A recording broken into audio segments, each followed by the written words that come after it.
नमस्कार। आप सभी का स्वागत है किस्से और कहानियों में टेल्स फ्रॉम द हार्ट। आज हम मुंशी प्रेमचंद की एक रोचक कहानी लेकर आए हैं जिसका नाम है विजय। तो चलिए शुरू करते हैं इस कहानी को। और जो आपको ये कहानी पसंद आई है तो please like, share and subscribe करें और कमेंट बॉक्स में बताएं कि आप कहाँ से ये कहानी सुन रहे हैं या पढ़ रहे हैं। चलिए, विजय। शहजादा मसरूर की शादी मलका मकसूर से हुई और दोनों आराम से जिंदगी बसर करने लगे। मसरूर ढोर चराता, खेत जोतता, मकसूर खाना पकाती और चरखा चलाती। दोनों तालाब के किनारे बैठे हुए मछलियों का तैरना देखते, लहरों से खेलते, बगीचे में जाकर चिड़ियों के चहचहे सुनते और फूलों के हार बनाते। न कोई फिक्र थी, न कोई चिंता थी। लेकिन बहुत दिन न गुजर पाए थे। उनके जीवन में एक परिवर्तन आया। दरबार के सदस्यों से बुलहवस खां नाम का एक फसादी आदमी था। शाह मसरूर ने उसे नजरबंद कर रखा था। वह धीरे धीरे मलका मकसूर के मिजाज में इतना दाखिल हो गया कि मलका उसके मशवरे के बगैर कोई काम न करती। उसने मलका के लिए एक हवाई जहाज बनाया जो महज इशारे से चलता था। 1 सेकंड में हजारों मील रोज खा जाता और देखते देखते ऊपर की दुनिया की खबर लाता। मलका उस जहाज पर बैठकर यूरोप और अमेरिका की सैर करती। बुलहवस उसे कहता, साम्राज्य को फैलाना बादशाहों का पहला कर्तव्य है। इस लंबी चौड़ी दुनिया पर कब्जा कीजिए, व्यापार के साधन बढ़ाइए, छिपी हुई दौलत निकालिए, फौजें खड़ी कीजिए, उनके लिए अस्त्र शस्त्र जुटाइए। दुनिया हौसलामंदों के लिए है। उन्हीं के कारनामे, उन्हीं की जीतें याद की जाती हैं। मलका उसकी बातों को खूब कान लगाकर सुनती। उसके दिल में हौसले का जोश उमड़ने लगा। यहाँ तक कि अपना हौसले का जोश उमड़ने लगता, यहाँ तक कि अपना सरल संतोषी जीवन उसे रूखा फीका मालूम होने लगा। मगर शाह मसरूर संतोष का पुतला था। उसकी जिंदगी के वह मुबारक लम्हे होते थे जब वह एकांत में कुंज में चुपचाप बैठकर जीवन और उसके कारणों पर विचार करता और उसकी विराटता और आश्चर्यों को देखकर श्रद्धा के भाव से चीख उठता, आह, मेरी हस्ती कितनी नाचीज है। उसे मलका के मंसूबों और हौसलों से जरा भी दिलचस्पी न थी। नतीजा यह हुआ कि आपस के प्यार और सच्चाई की जगह संदेह पैदा हो गए। दरबारियों में गिरोह बनने लगे।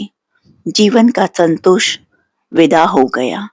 मसरूर को इन सब परेशानियों के लिए जो उसकी सभ्यता के रास्ते में बाधक होती थी, धीरज न था। वह एक दिन उठा और सल्तनत मलका के सुपरत करके एक पहाड़ी इलाके में जा छिपा। सारा दरबार नई उमंगों से मतवाला हो रहा था। किसी ने बादशाह को रोकने की कोशिश न की। महीनों वर्षों हो गए, किसी ने उनकी खोज खबर न ली। मलका मकसूर एक बड़ी फौज खड़ी कर की और बुलहवस खां को चढ़ाइयों पर रवाना किया। उसने इलाके पर इलाके और मुल्क पर मुल्क जीतने शुरू किए।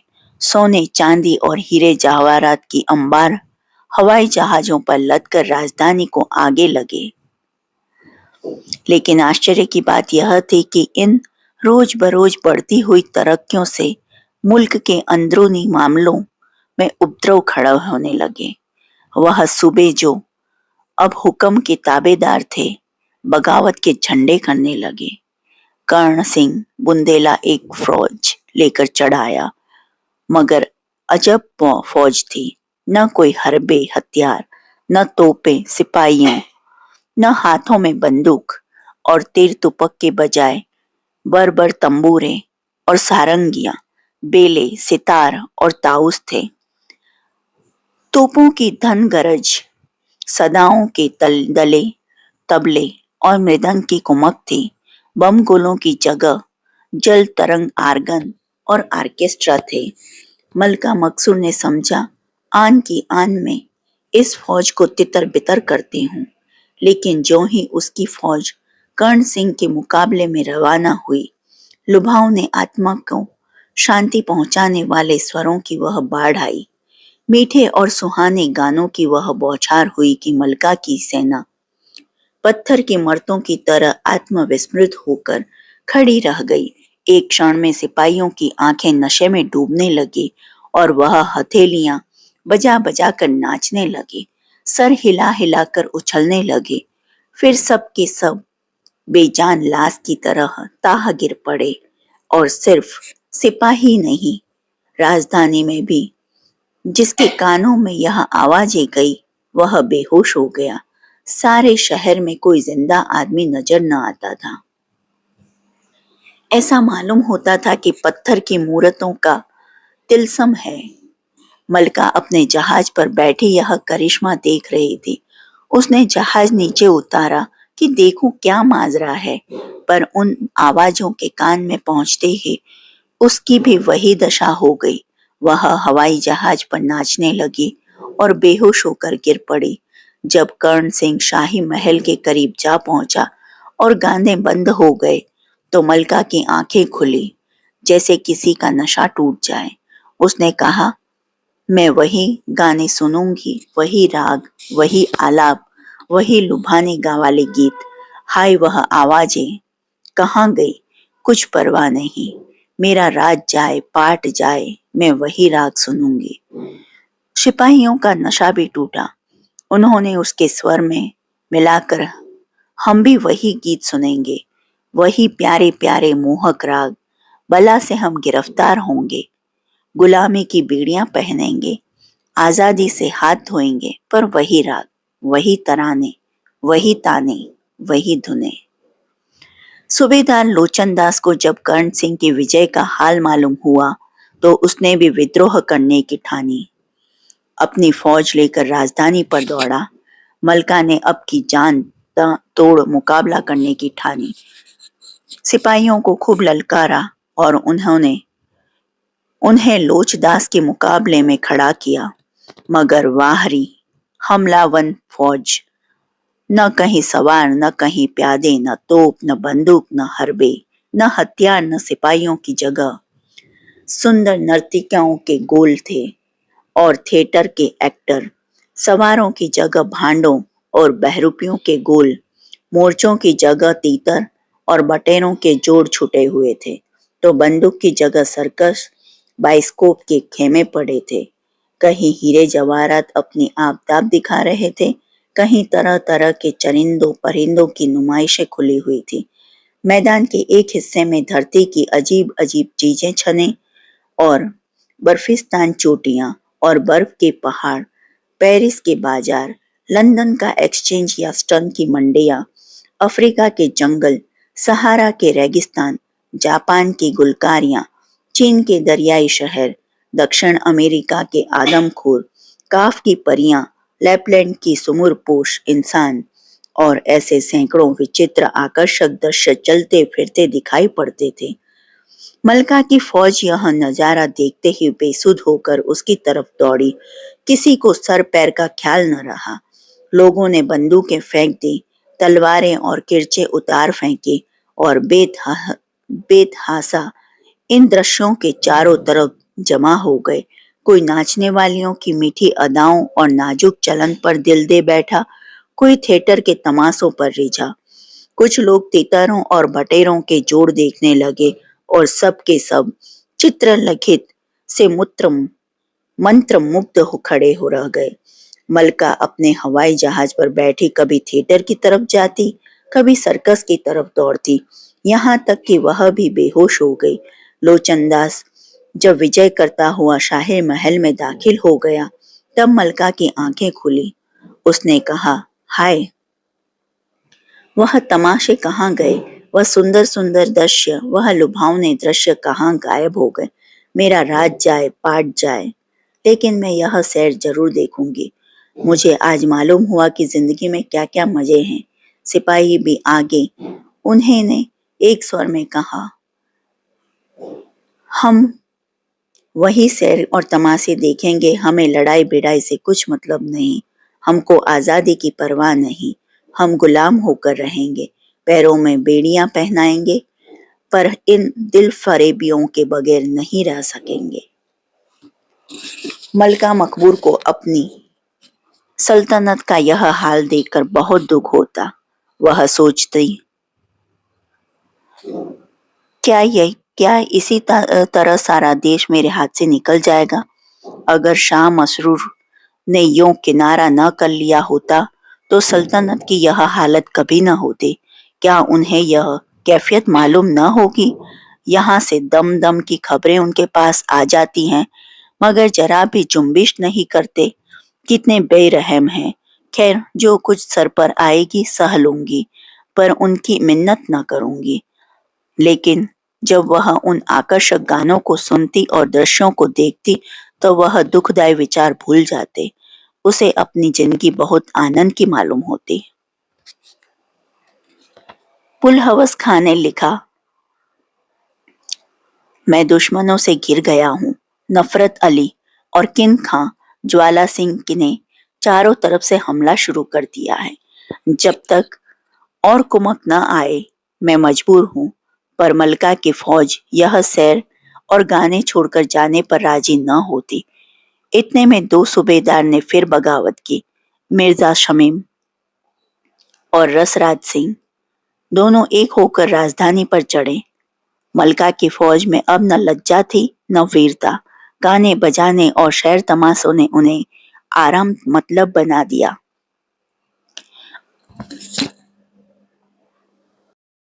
बड़ी बड़ी मुश्किलों के से सज्जा कर मैदान में निकले। दुश्मन की फौज इंतजार करती खड़ी थी, लेकिन न किसी के पास तलवार थी न बंदूक। सिपाहियों के हाथों में फूलों के गुलदस्ते, किसी के हाथ में इत्र की शीशियां, किसी के हाथ में गुलाब के फव्वार, कहीं लवेंडर की बोतलें, कहीं मुश्क वगैरह की बहार। सारा मैदान अतार की दुकान बना हुआ था। दूसरी तरफ रसराज की सेना थी। उन सिपाहियों के हाथों में सोने के तख्त थे, जरबफ्त के खन पेशों से ढके हुए। किसी में बर्फी और मलाई थी, किसी में कोरमे और कबाब, किसी में खुबानी और अंगूर। कहीं कश्मीर के नेमते सजी हुई थी, कहीं इटली की चटनियों की बहार थी, और कहीं पुर्तगाल और फ्रांस की शराब की शीशियां में महक रहे थे। मलका की फौज यह संजीवनी सुगंध सूंघते ही मतवाली हो गई। लोगों ने हथियार फेंक दिए और इन स्वादिष्ट पदार्थ की ओर दौड़े। कोई हलवे पर गिरा और कोई मलाई पर टूटा। किसी ने कोरमे और कबाब पर हाथ बढ़ाए, कोई खुबानी और अंगूर चखने लगा, कोई कश्मीरी मुरब्बे पर लपका। सारी फौज भीखमंगों की तरह हाथ फैलाए यह नेमतें मांगती थी और बेहद चाव से खाती थी। एक एक कोर के लिए एक एक चमचा, फिरनी के लिए, शराब की एक प्याले के लिए खुशामदें करती थी, नाके रगड़ते थे, सिजदे करते थे। यहाँ तक कि सारी फौज पर एक नशा छा गया। बेदम होकर गिर पड़ी। मलका भी इटली के मरब्बों के सामने दामन फैला फैला कर मिन्नतें करती और कहती थी कि सिर्फ एक लुकमा और एक प्याला दो और मेरा राज लो, पाट लो, मेरा सब कुछ ले लो, लेकिन मुझे जी भर खा पी लेने दो। यहाँ तक कि वह भी बेहोश होकर गिर पड़ी। मलका की हालत बेहद दर्दनाक थी। उसकी सल्तनत का एक छोटा सा हिस्सा दुश्मनों के हाथ से बचा था। उसे एक दम के लिए भी इस गुलामी से नजात न मिलती कि करेंसी के दरबार में हाजिर होती, कभी मिर्जा शमीम की खुशामद करती। इसके बगैर उसे चैन न आता। हाँ, जब कभी इस मुसाहिबी और जिल्लत से उसकी तबीयत थक जाती तो वह अकेले बैठकर घंटों रोती और चाहती कि जाकर शाह मसरूर को मना लाऊं। उसे यकीन था कि उनके आते ही बागी काफूर हो जाएंगे, पर एक एक क्षण में उसकी तबीयत बदल जाती। उसे अब किसी हालत पर चैन न आता था। अभी तक बुलहवस खां स्वामी भक्ति में फर्क न आया था, लेकिन जब उसने सल्तनत की यह कमजोरी देखी तो वह भी बगावत कर बैठा। उसकी आजमाई हुई फौज के मुकाबले में मलका की फौज क्या ठहरती। पहले ही हमले में कदम उखड़ गए। मलका खुद गिरफ्तार हो गई। बुलहवस खां ने उसे एक तिलस्माती कैद खाने में बंद कर दिया। सेवक वे स्वामी बनत बैठा। यह कैद खाना इतना लंबा चौड़ा था कि कैदी कितना ही भागने की कोशिश करे, उसकी चार दीवारी से बाहर नहीं निकल सकता था। वहां संतरी और पहरेदार न थे, लेकिन वहां की हवा में एक खिंचाव था। मलका के पैरों में न बेड़ियां थी, न हाथों में हथकड़ियां, लेकिन शरीर का अंग प्रत्यंग तारों से बंधा हुआ था। वह अपनी इच्छा से हिल भी न सकती थी। वह अब दिन के दिन बैठी हुई जमीन पर मिट्टी के घरौंदे बनाया करती थी और समझती यह महल है। तरह तरह के स्वांग भरती और समझती दुनिया मुझे देखकर लट्टू हो जाती है। पत्थर टुकड़ों से अपना शरीर गूंथ लेती और समझती कि हुरें भी मेरे सामने मात हैं। वह दरख्तों से पूछती, मैं कितनी खूबसूरत हूँ। शाखों पर बैठी चिड़ियों से पूछती, हीरे जवाहरात का ऐसा गुलाब बंद तुमने देखा है। मिट्टी के ठीकरों का अंबर लगाती और आसमान से पूछती, इतनी दौलत तुमने देखी है। मालूम नहीं इस हालत में कितने दिन गुजर गए। मिर्जा शमीम, लाचा अंदाज वगैरह हरदम उसे घेरे रहते। शायद वह उससे डरते थे। ऐसा न हो यह शाह मशरूर को कोई संदेशा भेजते। कैद में भी उस पर भरोसा न था। यहाँ तक कि मलका की तबीयत इस कैद से बेजार हो गई। वह निकल भागने की तबदीरें सोचने लगी। इसी हालत में एक दिन मलका बैठी सोच रही थी, मैं क्या हो गई। जो मेरे इशारों के गुलाम थे वह मेरे मालिक हैं। मुझे जिस कल चाहते हैं बिठाते हैं, जहाँ चाहते हैं घुमाते हैं। अफसोस मैंने शाह मशरूर का कहना न माना। यह उसी की सजा है। काश एक बार मुझे किसी तरह उस कैद से छुटकारा मिल जाता तो मैं चलकर उनके पैरों पर सिर रख देती और कहती, लौंडी की खता माफ कीजिए। मैं खून के आंसू रोती और उन्हें मना लाती और फिर कभी उनके हुक्म से इनकार न करती। मैंने इस नमक हराम बुलहवस खां की बातों में पड़कर उन्हें निर्वासित कर दिया। मेरी अक्ल कहाँ चली गई थी। यह सोचते सोचते मलका रोने लगी कि यकायक उसने देखा सामने एक खिले हुए मुखड़े वाला गंभीर पुरुष सादा कपड़े में खड़ा है। मलका ने आश्चर्यचकित होकर पूछा, आप कौन हैं? यहाँ मैंने आपको कभी नहीं देखा। पुरुष, हाँ, इस कैद खाने में मैं बहुत कम आता हूँ। मेरा काम है कि जब कैदियों की तबीयत यहाँ से बेजार हो तो उन्हें यहाँ से निकलने में मदद दूं। मलका, आपका नाम? पुरुष, संतोख सिंह। मलका, आप मुझे इस कैद से छुटकारा दिला सकते हैं? संतोख, हाँ, मेरा तो काम यही है, लेकिन मेरी हिदायतों पर चलना पड़ेगा। मलका, मैं आपके हुक्म से चौबर भी इधर उधर ना करूंगी। खुदा के लिए मुझे यहाँ से जल्द ले चलिए। मैं मरते दम तक आपकी शुक्रगुजार रहूंगी। संतोख, आप कहाँ चलना चाहती हैं? मैं शाह मशरूर के पास जाना चाहती हूँ। आपको मालूम है वह आजकल कहाँ है? संतोख खां, हाँ मालूम है। मैं उनका नौकर हूँ। उन्हीं की तरफ से मैं इस काम पर तैनात हूँ। मलका, तो खुदा के वास्ते मुझे जल्द से जल्द ले चलिए। मुझे अब यहाँ एक घड़ी रहना जी पर भारी हो रहा है। संतोख, अच्छा, तो यह रेशमी कपड़े और यह जवाहरात और सोने के जेवर उतार कर फेंक दो। बुलहवस ने इन्हीं जंजीरों से तुम्हें जकड़ दिया है। मोटे से मोटा कपड़ा जो मिल सके पहन लो। इन मिट्टी के घरौंदों को गिरा दो। इत्र और गुलाब की शीशियां, साबुन की बट्टियां और यह पाउडर के डब्बे सब फेंक दो। मलका ने शीशी और पाउडरों को तड़ाक तड़ाक पटक दिया। सोने के जेवरों को उतार कर फेंक दिया कि इतने में बुल्क हवस खां धाड़े मारकर रोता हुआ आकर खड़ा हुआ और हाथ बांधकर कहने लगा, दोनों जहानों की मलका, मैं आपका नाचीज गुलाम हूँ। आप मुझसे नाराज हैं? मलका ने बदला लेने के अपने जोश में मिट्टी के घरंदों को पैर से ठुकरा दिया, ठीकरों के अंबार को ठोकरें मारकर बिखेर दिया। बुलहवस के शरीर का एक एक अंग कट कट कर गिरने लगा।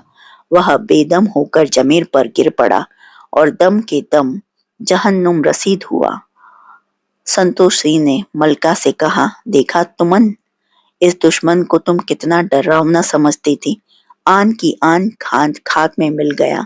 मलका, काश मुझे यह हिकमत मालूम होती तो मैं कभी भी आजाद हो जाती, लेकिन अभी और भी तो दुश्मन हैं। संतुक, उनको मारना इससे भी आसान है। चलो कर्ण सिंह के पास। जो ही वह अपना सुर अलापने लगे और मीठी मीठी बातें करने लगे, कानों पर हाथ रख लो, देखो अदृश्य के पर्दे से फिर चीज सामने आती है। मलका कर्ण सिंह के दरबार में पहुंची। उसे देखते ही चारों तरफ से धुपद और तिल्लाने के वार होने लगे, पियानो बजने लगे। मलका ने दोनों कान बंद कर लिए। कर्ण सिंह के दरबार में आग का शोला उठने लगा और सारे दरबारी जलने लगे। कर्ण सिंह दौड़ा हुआ आया और बड़े विनय पूर्वक मलका के पैरों पर गिरकर बोला, हुजूर, आपने इस हमेशा के गुलाम पर रहम करें, कानों पर से हाथ हटाकर वर्रा इस गरीब की जान बनाएगी। वह कभी हुजूर की शान में यह गुस्ताखी ना होगी। मलका ने कहा, अच्छा, जा तेरी जान बख्शी, अब कभी बगावत न करना वरना जान से हाथ धोएगा। कर्ण सिंह ने संतोष सिंह की तरफ प्रलय की आंखों से देखकर सिर्फ इतना कहा, जालिम, तुझे मौत भी नहीं आई, और बेतहाशा गिरता पड़ता भागा। संतोष सिंह ने मलका से कहा, देखो तुमने इनको मारना कितना आसान था, अब चलो लोचन दास के पास। जो ही वह अपने करिश्मे दिखाने लगे, दोनों आंखें बंद कर लेना। मलका लोचन दास के दरबार में पहुंची। उसे देखते ही लोचन ने अपनी शक्ति का प्रदर्शन करना शुरू किया। ड्रामे होने लगे, नर्तकों ने थिरकना शुरू किया, लालो जुमर्द की कश्तियां सामने आने लगी, लेकिन मलका ने दोनों आंखें बंद कर ली। आन की आन में वह ड्रामे और सर्कस और नाचने वालों के गिरोह खाक में मिल गए। लोचन दास के चेहरे पर हवाइयां उड़ने लगी। निराशापूर्ण धैर्य के साथ चिल्ला चिल्ला कर कहने लगा, यह तमाशा देखो, यह पेरिस के कहवे खाने, यह मिस एलिन का नाच देखो। देखो अंग्रेज रईस उस पर कितनी उदारता से सोने और हीरे जवाहरत निछावर कर रहे हैं। जिसने यह सैर तमाशे न देखे उसकी जिंदगी मौत से बदतर। लेकिन मलका ने आंख न खोली। तब लोचन दास बदहवास और घबराया हुआ बेद के तरखत की तरह कांपता हुआ मलका के सामने खड़ा हुआ और हाथ जोड़कर बोला, हुजूर, आंखें खोलें, अपने इस गुलाम पर रहम करें, नहीं तो मेरी जान पर बनाएगी। गुलाम की गुस्ताखियां माफ फरमाइए, अब यह बेअदबी ना होगी। मलका ने कहा, अच्छा, जा, तेरी जान बख्शी, कि लेकिन खबरदार, अब सर न उठाना, नहीं तो जहन्नुम रसीद कर दूंगी। लोचन दास यह सुनते ही गिरता पड़ता जान लेकर भागा, पीछे फिरकर भी न देखा।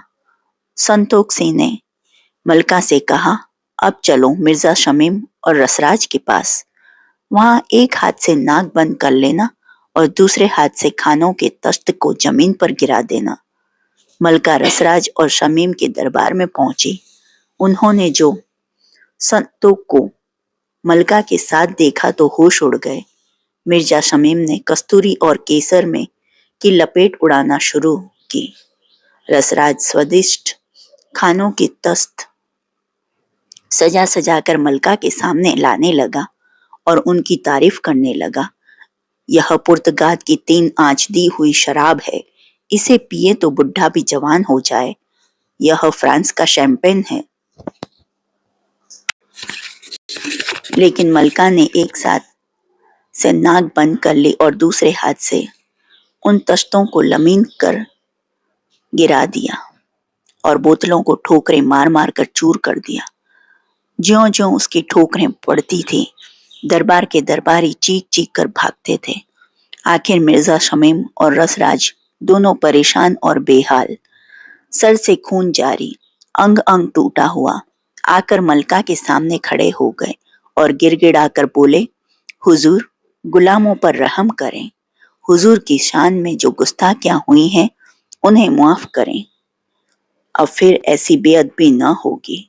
मलका ने कहा, रसराज को मैं जान से मारना चाहती हूँ। इसके कारण मुझे जलील होना पड़ा, लेकिन संतोख सिंह ने मना किया, नहीं, इसे जान से न मारिए। इस तरह सेवक का मिलना कठिन है। यह आपके सब सूबेदार अपने काम से यकता हैं, सिर्फ इन्हें काबू में रखने की जरूरत है। मलका ने कहा, अच्छा जाओ, तुम दोनों ही जा बख्शी, लेकिन खबरदार अब कभी उपद्रव मत खड़ा करना, वरना तुम जानोगे। दोनों गिरते पड़ते भागे, दम के दम में नजरों से ओझल हो गए। मलका की रियार और फौज ने भेंटें दी, घर घर शादियां बजने लगी। चारों बागी सूबेदार शहर पना के पास छापा मारने की घात में बैठ गए।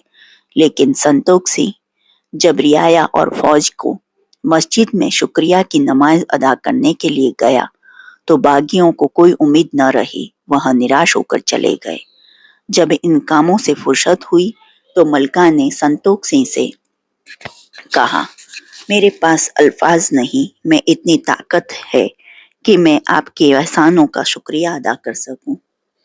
आपने मुझे आपके एहसानों का शुक्रिया अदा कर सकूं। आपने मुझे गुलामी ताकत से छुटकारा दिलाया। मैं आखिरी दम तक आपका जस गाऊंगी। अब शाह मशहूर के पास मुझे ले चले, मैं उनकी सेवा करके अपनी उम्र बसर करना चाहती हूँ।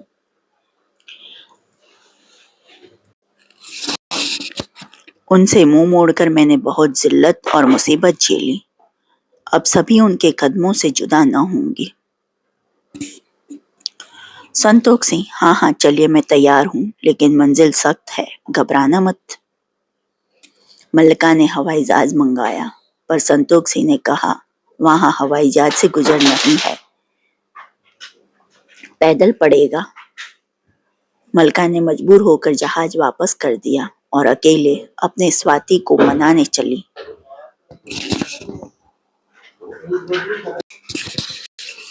वह दिन भर भूखी प्यासी पैदल चलती रही। आंखों के सामने अंधेरा छाने लगा। प्यास से गले में कांटे पड़ने लगे, कांटों से पैर छलनी हो गए।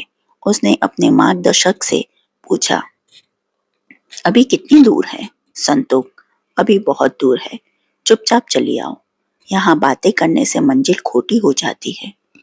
रात हुई, आसमान पर बादल छा गए, सामने एक नदी पड़ी। किश्ती का पता न था। मलका ने पूछा, किश्ती कहाँ है? संतोष ने कहा, नदी में चलना पड़ेगा, यहाँ किश्ती कहाँ है? मलका को डर मालूम हुआ, लेकिन वह जान पर खेलकर दरिया में चल पड़ी। मालूम हुआ कि सिर्फ आंख का धोखा था, वह रेतीली जमीन थी।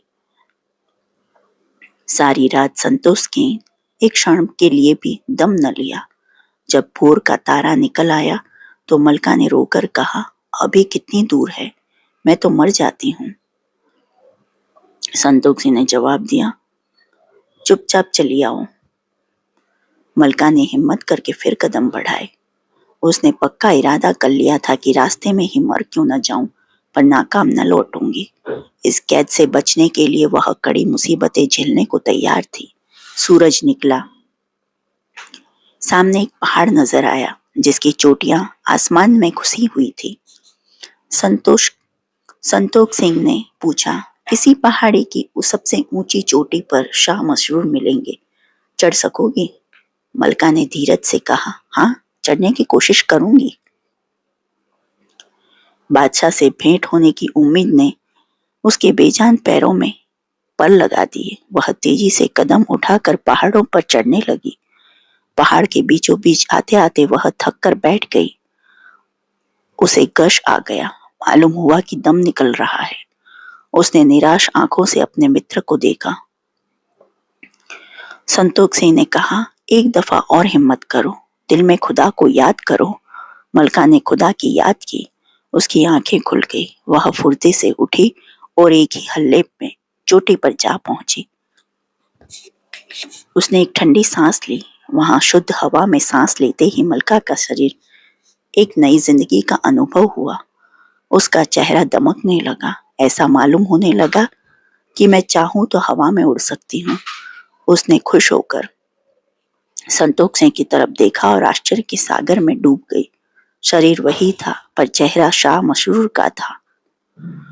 मलका ने फिर उसकी तरफ अचरज की आंखों से देखा। संतोष सिंह के शरीर पर से एक बादल का पर्दा हट गया। मलका को वहां शाह मशहूर बड़े नजर आए। वही हल्का नीला कुर्ता, वही गेरुए रंग की तरह उनके मुखमंडल से तेज की कांति बरस रही थी। माथा तारों की तरह चमक रहा था। मलका उनके पैरों पर गिर पड़ी। शाह मसरूर ने उसे सीने से लगा लिया। जो आपको यह कहानी पसंद आई हो तो please like, share and subscribe करें। और ये कहानी कैसी लगी प्लीज बताइएगा। देखने के लिए धन्यवाद। जय हिंद, जय भारत।